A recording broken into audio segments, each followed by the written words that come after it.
Very good morning success गुरु family. मैं रजत नागपाल आज आपके सामने फिर से आया हूँ 18 जून के करंट अफेयर्स को लेके।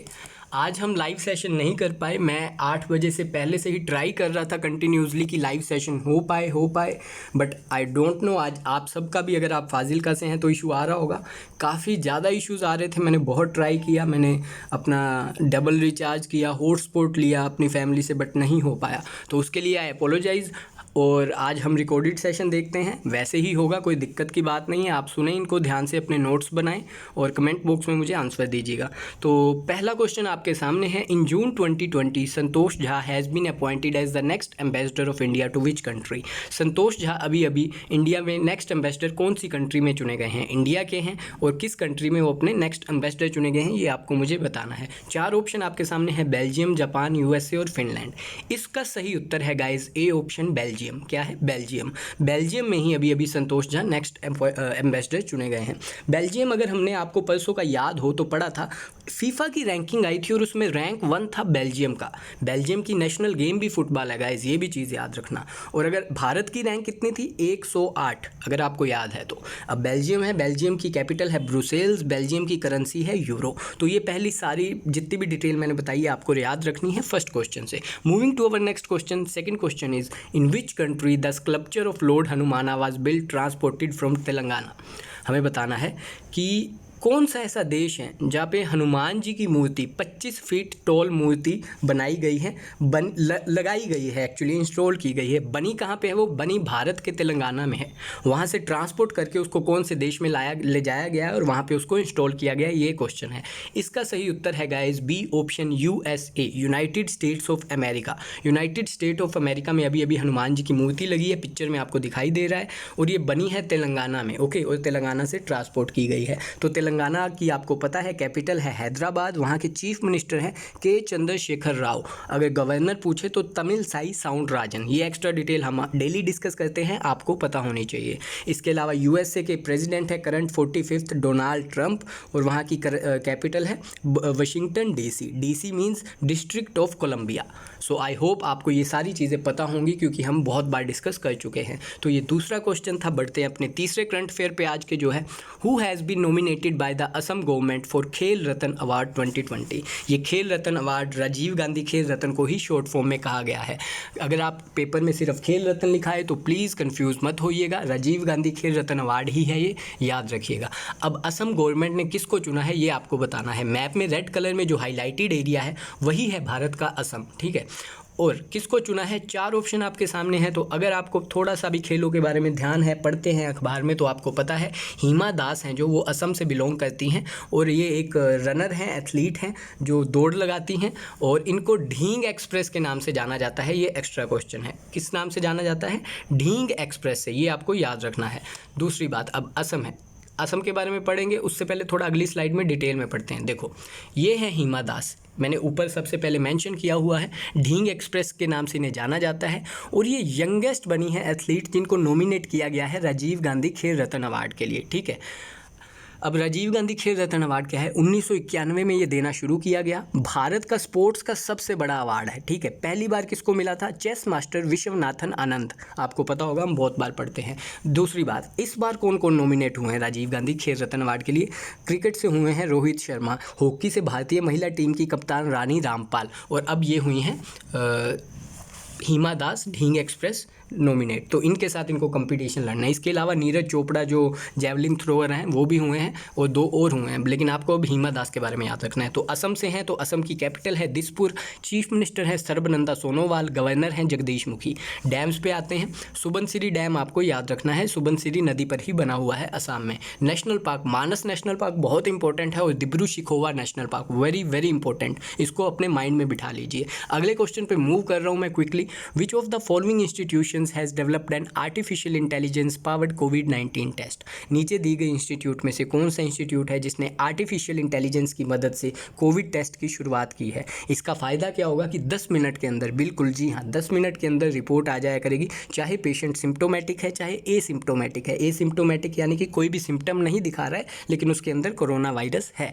और दूसरी बात, जो पहले था reverse transcription polymerase chain reaction हमने डिस्कस किया हुआ है, अगर आपको याद है अपना वीडियो पुराना जाके देखिए, कोरोना पे भी मैंने स्पेशल वीडियो बनाया है। RT-PCR reverse transcription polymerase chain reaction की ज़रूरत नहीं है इस आर्टिफिशियल इंटेलिजेंस टेस्ट से। तो कौन से इंस्टीट्यूट ने किया है? C option, IIT Hyderabad, Indian Institute of Technology Hyderabad ने अभी अभी इसकी शुरुआत की है। और ये उस वाले टेस्ट से RT-PCR से काफ़ी चीप है, सस्ता है और क्विक रिजल्ट देता है। तो काफ़ी अच्छी चीज़ है, ये याद रखना है। 5th क्वेश्चन पे मैं आ गया हूँ जल्दी से। In which of the following cities union minister of social justice and empowerment inaugurate CRC। यहाँ से 2-3 क्वेश्चन बनेंगे। सबसे पहले CRC क्या होता है, दूसरा कौन सी सिटी में CRC को इनैग्यूरेट किया है, तीसरा किसके द्वारा किया गया है। किसके द्वारा किया गया है? Union minister of social justice and empowerment, ये आपको याद रखना है। अब कौन से हैं ये हम डिस्कस करेंगे अपनी नेक्स्ट स्लाइड्स पे। और दूसरा CRC क्या है? CRC आपके सामने फुल फॉर्म लिखी हुई है, कॉम्पोजिट रीजनल सेंटर। क्या करता है बेसिकली? ये हैंडीकैप लोगों को, हैंडीकैप नहीं कहेंगे, स्पेशली एबल कहेंगे, दिव्यांग कहेंगे, नया नाम है उनका, ठीक है। तो उन लोगों को हेल्प करता है, उन लोगों के लिए सुविधाएं प्रदान करता है। आप देख पा रहे होंगे व्हील चेयर में है एक अपना ब्लाइंड पर्सन जा रहा है जो थोड़ा टेंशन में है दिमागी तौर से, तो इन सबको हेल्प करता है CRC, कॉम्पोजिट रीजनल सेंटर। और अभी अभी इसको इनैग्यूरेट किया गया है रांची में, झारखंड की कैपिटल है रांची, महेंद्र सिंह धोनी भी वहीं से बिलोंग करते हैं, तो वहाँ पे इसको इनैग्यूरेट किया गया है, ये आपको याद रखना है। अब social justice and empowerment minister कौन है हमारे? थंवर चंद गहलोत। कौन है? थंवर चंद गहलोत, ये आप लिख लीजिए, मेंशन कर लीजिए, यहाँ आपके सामने मैंने आगे लिखा ही हुआ है। अब बढ़ते हैं झारखंड। ये झारखंड रांची में हुआ है, तो झारखंड आपको येलो में दिखाई दे रहा है हाईलाइटेड, ये है झारखंड। बिहार से 2000 में अलग हुई थी, 2000 ईयर में ये अलग हुई थी। कैपिटल है रांची, चीफ मिनिस्टर हैं करंट हेमंत सोरेन, गवर्नर हैं Droupadi Murmu. National park daily पढ़ते हैं हम झारखंड के, हजारीबाग नेशनल पार्क और बेतला नेशनल पार्क। यहाँ से तो नंबर जाना ही नहीं चाहिए गाइस। डांस हो गया, नेशनल पार्क हो गया और हमारे डैम्स हो गए।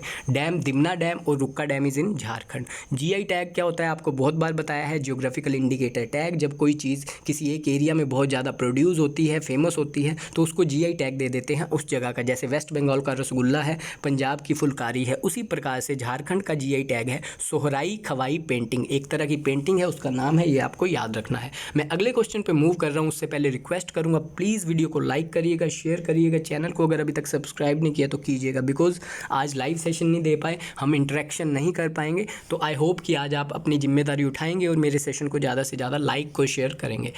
छठा क्वेश्चन आपके सामने है guys, who will host the 4th para youth play games.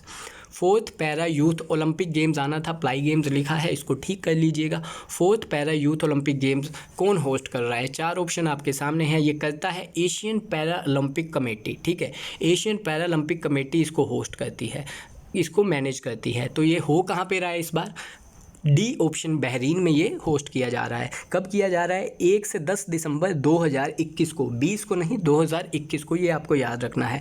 Last time हुआ था ये दुबई में। कहाँ हुआ था? दुबई में, ये भी याद रखिएगा लास्ट टाइम वाला। और अब हो रहा है बहरीन में। बहरीन के बारे में पढ़ते हैं। बहरीन की कैपिटल है मनामा, करेंसी है दिनार। ओके, 4th पैरा ओलंपिक ये गेम है, ये याद रखना है यूथ की। अब पैरा ओलंपिक गेम यही होती है, स्पेशलिटी एबल जो लोग होते हैं उनकी गेम्स को हम पैरा ओलंपिक गेम कहते हैं। तस्वीर से आई होप आपको क्लियर हो गया होगा। अगले क्वेश्चन पे बढ़ रहे हैं, बहुत इंपॉर्टेंट है, हमारे मॉडर्न हिस्ट्री से भी, स्टैटिक से इनके प्रश्न बन सकते हैं। और क्वेश्चन क्या है? दादा भाई नौरोजी बायोग्राफी। दादा भाई नौरोजी की जो बायोग्राफी लिखी गई है अभी अभी, Naoroji pioneer of Indian nationalism, नाम क्या है? Naoroji pioneer of Indian nationalism, ये बुक का नाम है, याद रख लीजिए, नोट डाउन कर लीजिए, बार बार रिवाइज कीजिए, तभी एग्जाम में ठीक कर पाएंगे। Naoroji pioneer of Indian nationalism किसके द्वारा ये रिलीज़ की गई है, ये आपको बताना है। पिक्चर में आपको दिखाई दे रहे हैं, यही दादा भाई नौरोजी हैं, ये एक फ्रीडम फाइटर थे। और इनके लिए आपको एक चीज़ याद रखनी है, ये पहले एशियन थे जो उस वक्त ब्रिटिश की सरकार, ब्रिटिश संसद में बैठते थे और MP थे, ठीक है, ये आपको याद रखना है। दूसरा, इन्होंने एक बहुत इंपॉर्टेंट बुक लिखी थी कि poverty and un British rule in India, ठीक है, गरीबी और ब्रिटिशर्स का गलत रूल भारत में, ये बुक से ये काफ़ी फेमस हुए थे और ये आपको याद रखना है। और ये को फाउंडर थे इंडियन नेशनल कांग्रेस के, फाउंडर थे A.O. ह्यूम और को फाउंडर थे दादा भाई नौरोजी। तो इन सब चीज़ें को आप याद रखना है। और ये बुक किसने लिखी है जो ऊपर मेंशन की गई है? तो C ऑप्शन, दिनकर पटेल इसका सही उत्तर है। आप याद रखिएगा, नोट डाउन कर लीजिए। PDF आपको मिल जाएगा हमारे व्हाट्सएप ग्रुप में और हमारे डिस्क्रिप्शन बॉक्स में भी। व्हाट्सएप ग्रुप ज्वाइन करने के लिए आप इस कॉन्टैक्ट पे कॉन्टैक्ट कर सकते हैं 9878777682 8 to 9. I am moving to my next question, which is for the very first time India will send the 3 armies for the Victory Day parade of which country? पहली बार ऐसा हो रहा है कि भारत अपनी तीनों सेनाओं को किसी देश में भेज रहा है परेड के लिए, तो वो कौन सा देश है ये आपको बताना है। जी हाँ, तीनों सेनाओं को 75 लोग भेज रहा है, 75 पीपल, 25 हर जगह से, 25 नेवी से, 25 एयरफोर्स से, 25 थल सेना से। तो ये आपको याद रखना है। कौन सी कंट्री में भेज रहा है? A option Russia is the right answer of this question. Russia में वो भेज रहा है, पहली बार भेज रहा है, इसलिए आपको याद रखना है। अब रशिया है तो रशिया की कैपिटल क्या है? मॉस्को। करेंसी क्या है? रूबेल। और वहाँ के प्रेसिडेंट हैं व्लादिमीर पुतिन। कौन है? Vladimir Putin. एक एक्स्ट्रा चीज़ और याद रख लीजिए, रशिया की संसद का नाम है ड्यूमा। क्या है? ड्यूमा। जैसे कि जापान का हमने पढ़ा था डाइट, इजराइल का पढ़ा था नेसेट, भारत की संसद, उसी तरह रशिया की है ड्यूमा। आई होप आपको ये सब चीज़ें क्लियर हो रही होंगी दिन ब दिन। 9th क्वेश्चन पे आ जाते हैं। How much India ranked in world competitive index? अभी अभी कॉम्पिटेटिव इंडेक्स निकला है वर्ल्ड, उसमें भारत का रैंक क्या है ये आपको बताना है। इसकी खास बात क्या है गाइस कि ये हेल्थ पे और इंफ्रास्ट्रक्चर पे मापा गया है। इसको हेल्थ पे और इंफ्रास्ट्रक्चर पे, एजुकेशन पे कैसी हैं वहाँ की कंडीशंस। तो इसका एक भारत का रैंक 43 दिया गया है, बी ऑप्शन, और उसका रीज़न दिया गया है कि भारत इम्प्रूव नहीं कर रहा है, ये रीज़न दिया गया है। तो जो मेन चीज़ें हैं, आधारभूत चीज़ें हैं किसी देश को विकासशील से विकसित लाने के लिए, वो अभी भी वैसी ही हैं। तो इस पर ध्यान देना पड़ेगा जो भी सरकार आती है। तो क्योंकि हम बचपन से बोलते आए हैं we are developing countries, developed कब बोलेंगे ये भी सोचने की बात है। So how much India ranked in world competitive index? B option 43 is the right answer. अगर पूछे पहला रैंक किसका है तो वो है सिंगापुर का। किसका है? सिंगापुर का। थोड़े दिन पहले हमने इन्वायरमेंट परफॉर्मेंस इंडेक्स पढ़ा था, उसमें टॉप रैंक किसका था? डेनमार्क का। और भारत का कितना था, कोई मुझे बताएगा?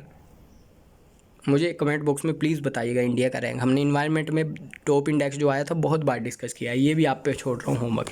10th क्वेश्चन पे आ जाते हैं। Which state has become the most employable state under MNREGA? MNREGA के अंतर्गत कौन सा भारत का ऐसा राज्य है जिसने टॉप किया है रोज़गार देने में? मनरेगा के बारे में बहुत बार डिस्कस कर चुके हैं हम। महात्मा गांधी राष्ट्रीय ग्रामीण रोजगार गारंटी अधिनियम, इंग्लिश में बोले तो Mahatma Gandhi national rural employment guarantee act, 2005 में ये मनमोहन सिंह जी द्वारा लाया गया था। 2006 में इस पे काम करना लॉन्च हो गया था, ये शुरू हो गया था। इसमें होता क्या है बेसिकली अगली स्लाइड में पढ़ लेंगे, लेकिन इसका सही उत्तर क्या है? D option Uttar Pradesh. उत्तर प्रदेश मनरेगा के अंतर्गत रोजगार देने वाला सबसे पहला राज्य बन गया है, सबसे बड़ा राज्य बन गया है। तो उत्तर प्रदेश के बारे में भी डिस्कस करेंगे, लेकिन उससे पहले हम पढ़ते हैं मनरेगा के बारे में। It aims to enhance livelihood and security in rural areas by providing at least 100 days of wage employment in a financial year to every household whose adult member volunteer to do unskilled manual work. I hope आपको clear हो गया होगा। एक साल के अंदर 365 दिन के अंदर 100 दिन काम देने का ये वादा करती है, रोज़गार देने का वादा करती है मिनिमम वेज पे। तो ये है मनरेगा, बहुत अच्छी स्कीम थी ये, कांग्रेस सरकार द्वारा लाई गई थी 2005 में, याद रखना है। अब उत्तर प्रदेश का आपको पता है सीएम है योगी आदित्यनाथ और गवर्नर है आनंदीबेन पटेल, वहाँ के कैपिटल है लखनऊ। दुधवा नेशनल पार्क भी उधर ही है उत्तर प्रदेश में। तो ये सारी डिटेल आपको याद रखनी है इस क्वेश्चन से। तो आज हमने रिकॉर्डेड सेशन किया। आई होप आपको करंट अफेयर के सारे क्वेश्चन क्लियर हो गए होंगे। कोई डाउट हो तो प्लीज़ मेरे को कमेंट बॉक्स में बताना, और आप हमारे व्हाट्सएप ग्रुप में भी पूछ सकते हैं। आई होप हम आगे से लाइव सेशन लेंगे और कोई इंटरप्शन नहीं होगी। थोड़ा जो इंटरप्शन आ रहा है आप उसको टैकल करें, I am sorry for that. आज का आपका होमवर्क का क्वेश्चन है, लंग्स ऑफ अर्थ के नाम से कौन से जंगल जाने जाते हैं? न्यूज़ में रहे हैं वो पिछले साल पूरा, तो इसलिए ये इंपॉर्टेंट बनता है, आपको मुझे कमेंट बॉक्स में देना है। तो ये था आज का सेशन गाइज, सपोर्ट करते रहें। Thank you so much. अपने अपने घरों में पढ़ें, स्वस्थ रहें, अपना खुश रहें, सबसे बड़ी बात है खुश रहना। लोगों को मत देखें, अपना करें, अपना एम बनाएं, अपना अचीव करें। कोई आगे जा रहा है पीछे जा रहा है मत देखें, खुश रहें बस। Have a nice day guys, take care.